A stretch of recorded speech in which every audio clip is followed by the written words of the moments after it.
We got it done. Okay, 'cause I had it opened. I must have closed it out, so be able to.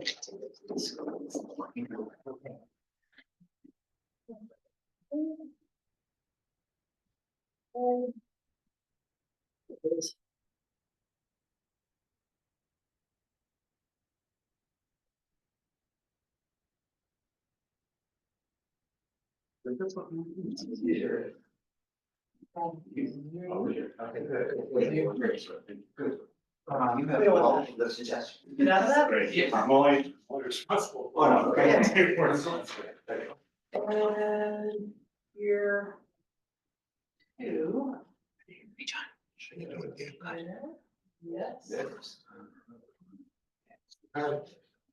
Should I grab it there? No, the one see it for. Share. Yeah, no, image. Gotcha. The application for it.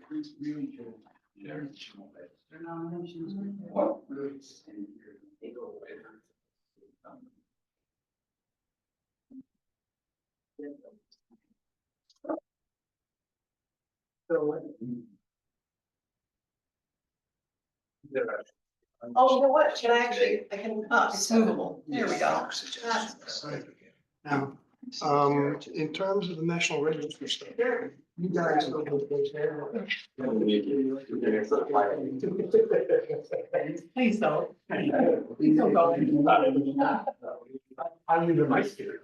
Okay. I knew the mic. Okay. They do, the Walmart.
My name is the Reverend Dr. Richard Tolliver. I am a member of the commission and serve as chair of the program committee. I will be presiding over the meeting today. My fellow commissioner, Ms. Sue Ellen Burns, also serves on the program committee. Commissioner Burns, would you please introduce yourself? Hi, everyone. I'm Swellen. There you are.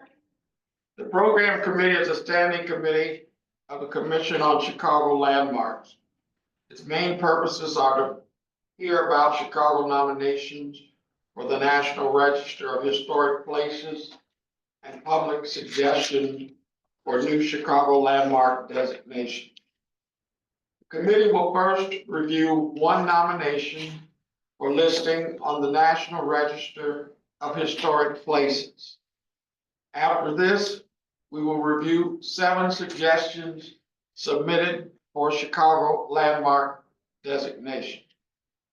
I'd like to give some background about the commission's review of National Register nominations. The National Register is a federal program that recognizes historically and architecturally significant property. The commission gets a chance to review and comment on National Register nominations for Chicago properties because Chicago is a certified local government under the National Historic Preservation Act. The program committee will make a recommendation to the full commission on Chicago landmarks, and any commission vote recommending the nomination will be forwarded to the Illinois National Register Advisory Council. Today, we will be considering one National Register nomination. I will call the name of the person making the presentation. After they are done, I will ask if any members of the general public would like to speak. If any representatives for the property are present, please use this opportunity to say a few words, should you so desire.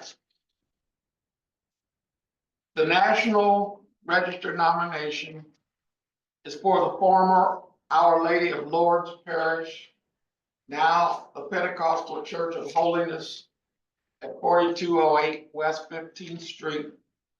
The nomination was prepared by Pentecostal Church of Holiness Senior Pastor Charles L. Johnson. Is Pastor Johnson here? Or Dan Kleiber, are you going to make the presentation? I will. Thank you, Mr. Chairman. I am here on behalf of Pastor Johnson for National Register of Historic Places nomination for Our Lady of Lourdes Parish Pentecostal Church of Holiness. Designed by Louis Gunzel and completed in 1932, Our Lady of Lourdes Parish is a Romanesque revival church with influences of both Art Deco and German Rundbogenstil round arch style. The two-story church has a rectangular footprint with a gable roof covered in red-hued slate shingles. The church is clad in multi-hued orange-toned face brick and is trimmed with contrasting artificial stone trim. An 80-foot tall bell tower and stair tower with a pyramidal copper roof and cross stands at the southeast corner of the church, with a secondary stair tower at the southwest corner. Both towers are detailed with double and triple sets of narrow arched windows. The bell tower is detailed with cast string courses and has louvered arched openings at the top. A modern two-story rectory was added to the rear at the north elevation of the church in 1954, connected by a small one-story hyphen. The church has undergone only minor modifications over time and has excellent integrity. Our Lady of Lourdes Parish is locally significant and eligible for listing under Criterion C, architecture, as an important example, the Romanesque revival style with elements of Art Deco and the German Rundbogenstil styles. The period of significance is 1931 to 1932, the years the church was constructed. The property is also locally significant and eligible for listing under Criterion B, significant persons, here associated with social history for its association with Bishop Michael R. Dempsey. Under Dempsey's leadership, Our Lady of Lourdes initiated and supported new programs to address the community's poor housing conditions and to improve job opportunities. While at Our Lady of Lourdes, Dempsey initiated the Catholic Campaign for Human Development, a national program of the U.S. Conference of Catholic Bishops created to combat poverty. The period of significance for this is Criterion B is from 1965, when Dempsey came to the parish, until 1974, the year he died.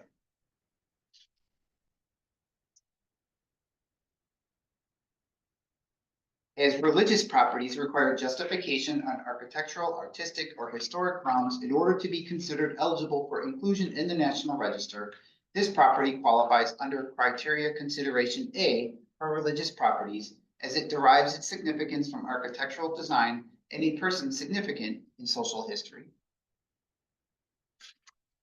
The nomination, as I mentioned earlier, was prepared by Pastor Sean L. Johnson, Senior Pastor of the Pentecostal Church of Holiness. Historic preservation staff recommend that Our Lady of Lourdes Parish Pentecostal Church of Holiness meets Criterion B for significant persons in social history and Criterion C for architecture. And you may recall that this is a official City of Chicago landmark as well, and you worked with Pastor Johnson on an Adopt a Landmark application as well. Could you remind us when it became a City of Chicago landmark? 21. You finished. I am finished, sorry, yes, But the church's name today is Pentecostal Church of Holiness. correct. And that's what's asking for the designation, not Our Lady of Lourdes, which no longer exists. Correct. Yeah, I think it's National Register formatting to put the historic name first. I see. So Commissioner, do you have any questions? asked and answered. No. Are there any public comments to be made on this proposal? Yes. Yes, Ward Miller with Executive Director of Preservation Chicago. We very much support this nomination as we did for a landmark nomination as well. So we're very much in support of this National Register nomination for this building and this complex. Thank you. Like to call or vote on rather to recommend the listing of Our Lady of Lourdes Parish / Pentecostal Church of Holiness to the National Register, to the full commission. So moved. Second, all in favor? Aye. It carries. Thank you. The committee's recommendation for this nomination will be considered by the full commission at its regular monthly meeting on February 6th. The commission meeting will be held in person here at City Hall and is currently scheduled to take place in City Council chambers on the second floor. It will begin at 12:45 p.m. Details will be posted on the Chicago government site. The commission's recommendation will afterwards be sent to the Illinois National Register Advisory Council, which reviews National Register nominations for the entire state. The program committee will now hear suggestions received by staff for new landmark designations since September 2024. I will announce each suggestion and call on the person who submitted it to identify themselves and the organization they represent, if any, and then make a brief statement regarding the suggestion. Please be aware that no decisions concerning Chicago landmark designation will be made at today's meeting. The first suggestion is former Jackson Harbor Coast Guard Station at 6400 South Coast Guard Drive, Mike Medina.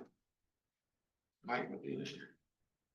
Mr. Chairman, no, Mr. Medina contacted me yesterday. He was not able to be here. And he did ask that I just read just a few of his comments, so I will do that now. The Jackson Park Coast Guard Station was built in 1904, replacing an earlier station at the same site from 1892. Its architecture is similar to other Coast Guard stations built around the Great Lakes at that time, many of which have been replaced, and its prominent features include a lookout tower and lifeboat ramps which lead to the harbor. The style is best described as nautical colonial in white clapboard with cedar shake roof shingles. The station handled life-saving operations on the southern lakefront until 1963, when it was turned over to the Chicago Park District. The harborside dock is used as a fueling dock for boaters coming out of the Southern Shore Yacht Club, established in 1934, and the Jackson Park Yacht Club, established in 1896.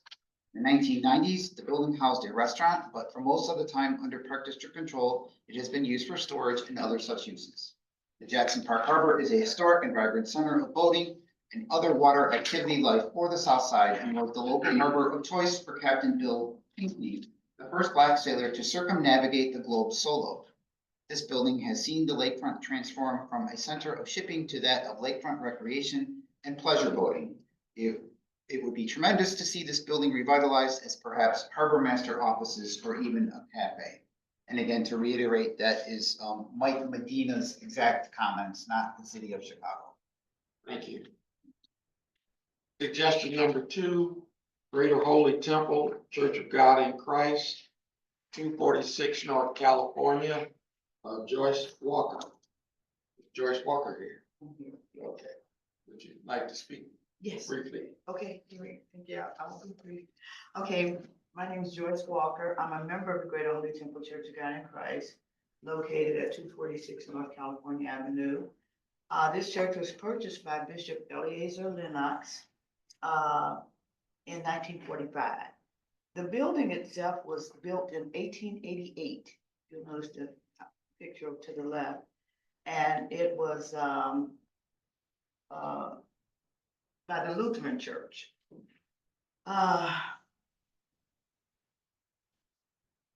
During this historic period, referred to as the Great Migration, many people of African descent began moving to the north. Many found places to live and thrive on the west side of Chicago. When Bishop Lennox and others started this organization in 1925, services were held in members' homes or in church storefronts. As the membership grew, Bishop and the congregation decided to buy a church. As God would have it, Bishop came to 246 North California. At the time, the Lutheran congregation decided to sell the building. This time period was also referred to as the White Flight.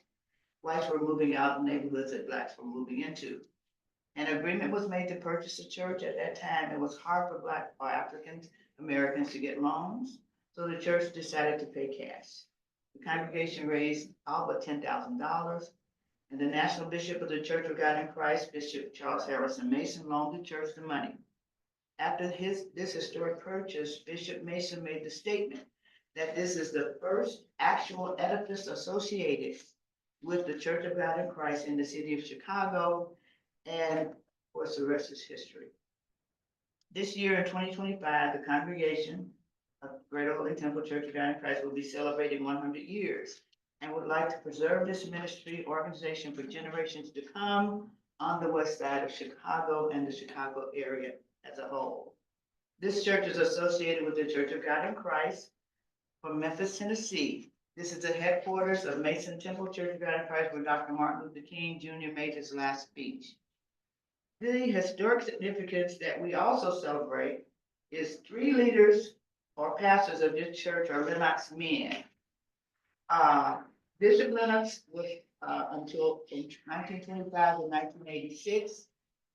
His son, James Lennox, became pastor in 1986 and was pastor to 2001. Now, currently, James's son, Lamont, is the pastor from 2001 to the present. I would also like to make mention of the fact that one of the last 3 surviving daughters of Bishop Lennox just passed away this year. She was 87. One of her hopes and dreams was that this ministry, which includes the parsonage, which is her childhood home, create a place of hope and promise for the young as well as the old by creating a calm, heavenly place of peace in the East Garfield Park neighborhood. We hope to establish the Lennox Legacy or African American Museum multipurpose space in the church parsonage. Thank you so much for your consideration of our church as a landmark.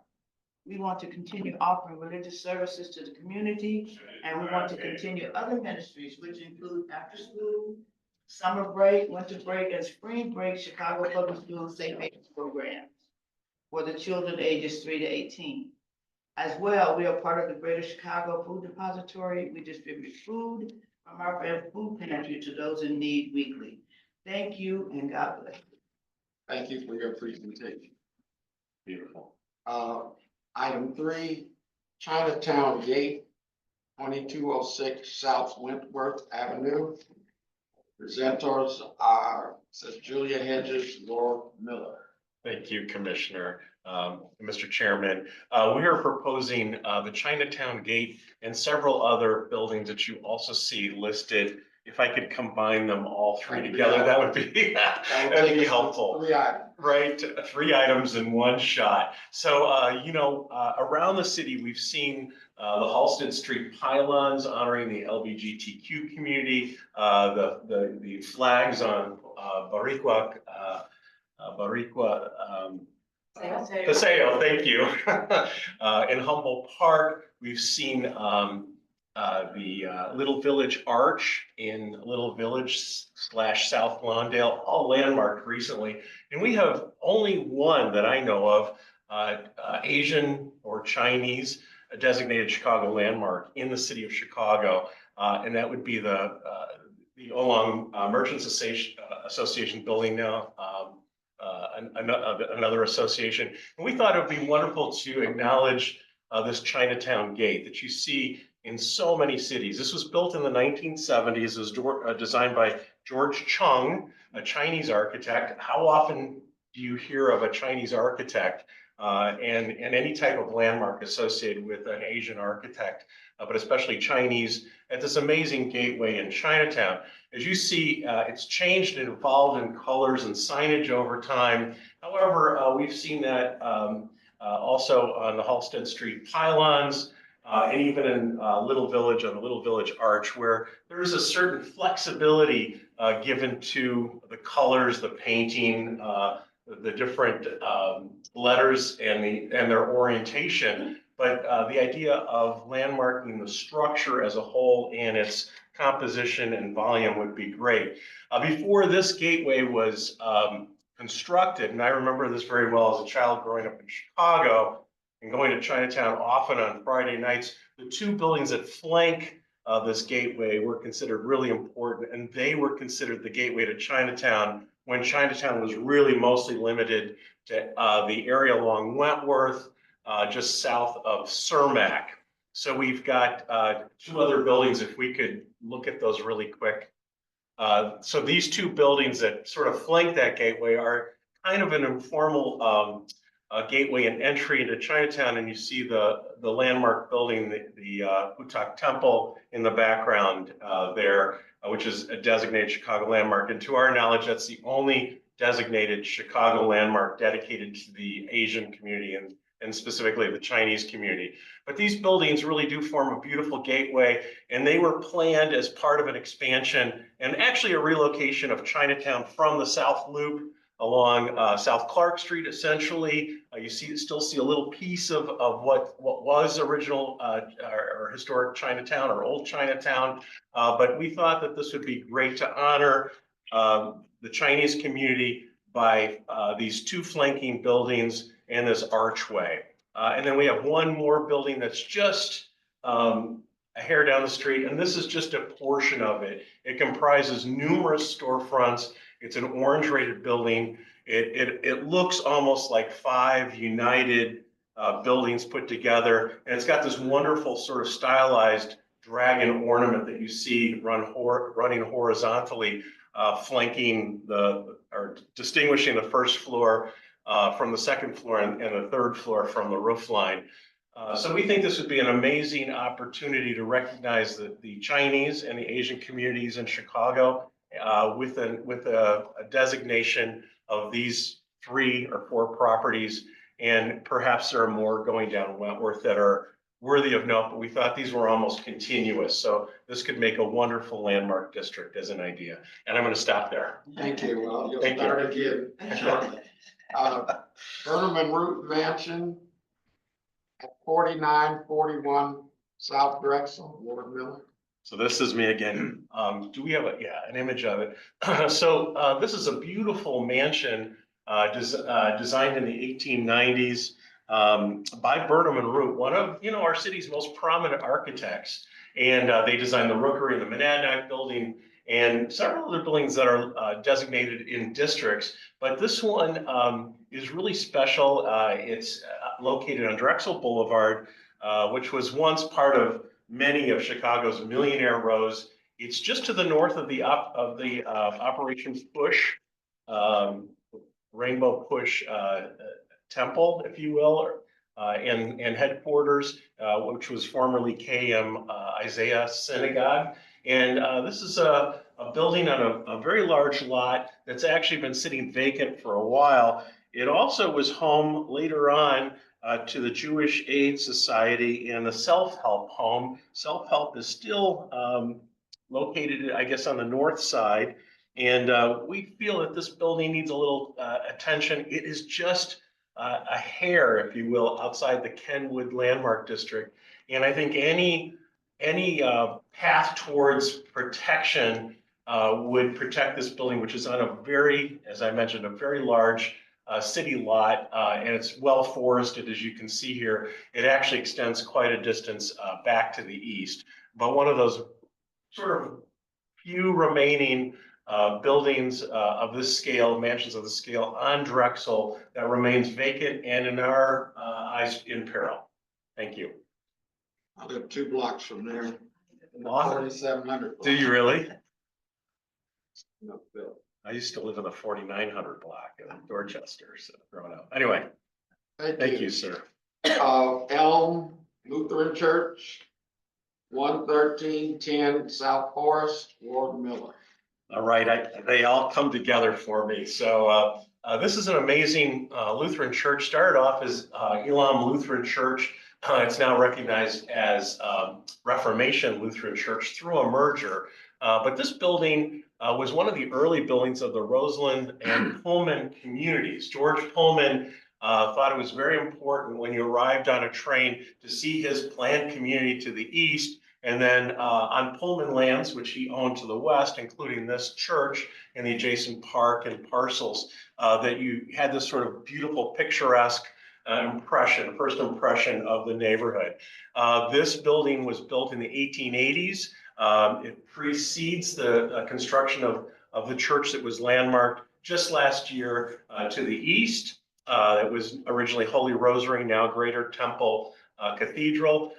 This was originally located on the parkland, which it faces. It was moved across the street and reclad in masonry. But this was designed by Solon S. Beeman, who is also the architect of the Pullman National Park, just a few blocks to the east. Also, the church that was designated last year that I just mentioned is also by Solon Beeman. And then both of these buildings share a history with former President Barack Obama when he was a community organizer. This was sort of his, if you will, second community organizing home. And this building is threatened with demolition. It's in building court. We feel that it doesn't necessarily belong there. It was vacated just before COVID.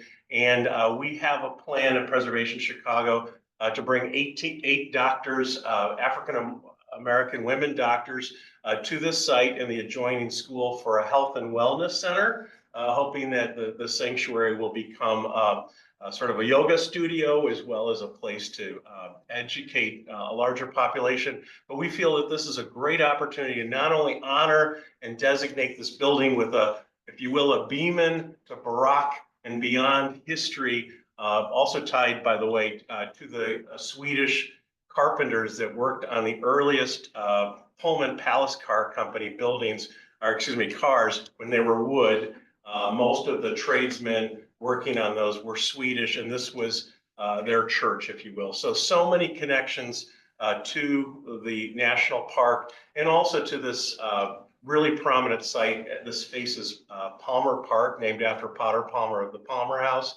And it's got this really amazing history. We'd love to see this building landmarked and eventually even consider bringing the national park down 111th Street and capture some of these early Pullman lands, which are so beautiful. And this could be a real shot in the arm to the community of Roseland that has seen a lot of disinvestment over time. Thank you. Thank you. Thank you for your suggestions and for taking the time to share your thoughts and information with us. All of the suggestions will now be given to Historic Preservation Division staff for further review. The meeting is now adjourned. Thank you for attending. Thank you. Thank you. No relation.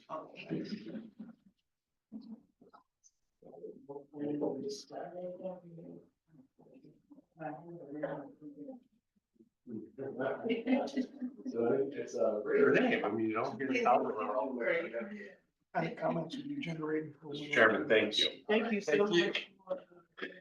Well, many Church of God in Christ. Hey there, Dan. In Chicago.